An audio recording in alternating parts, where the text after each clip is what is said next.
He'll work to restore trust between police and communities of color and address the racial discrimination that has plagued us for far too long. He will protect our planet.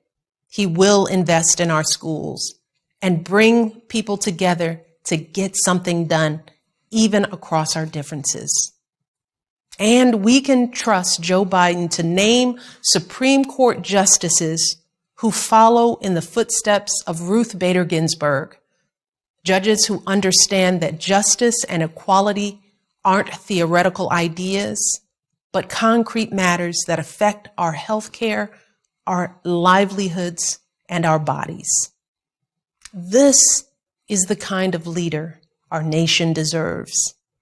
A leader who is tested and ready to dive right in. A leader who will lock arms with his terrific running mate, Kamala Harris, and bring us out of this downward spiral.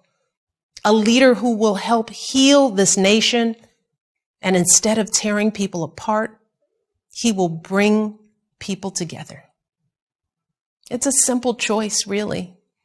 A chance for a fresh start or 4 more years of this.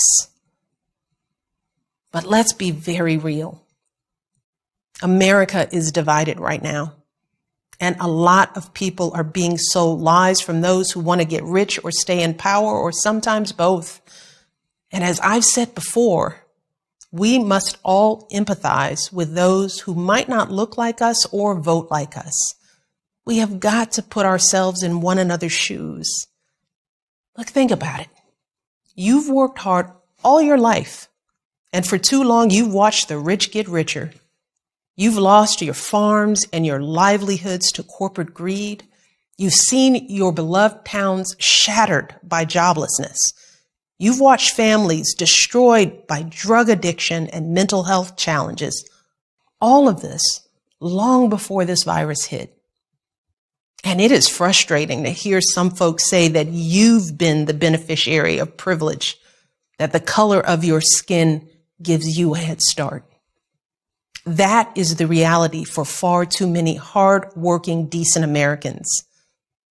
But right now, the president and his allies are trying to tap into that frustration and distract from his breathtaking failures by giving folks someone to blame other than them. They're stoking fears about Black and brown Americans, lying about how minorities will destroy the suburbs, whipping up violence and intimidation, and they're pinning it all on what's been an overwhelmingly peaceful movement for racial solidarity. It's true. Research backs it up. Only a tiny fraction of demonstrations have had any violence at all. So what the president is doing is once again patently false.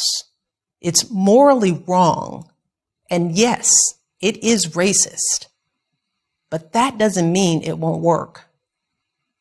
Because this is a difficult time, a confusing time. And when people hear these lies and crazy conspiracies repeated over and over and over again, they don't know what to think. With everything going on in their lives, they don't have time to fact check falsehoods being spread throughout the internet. And even reasonable people might get scared.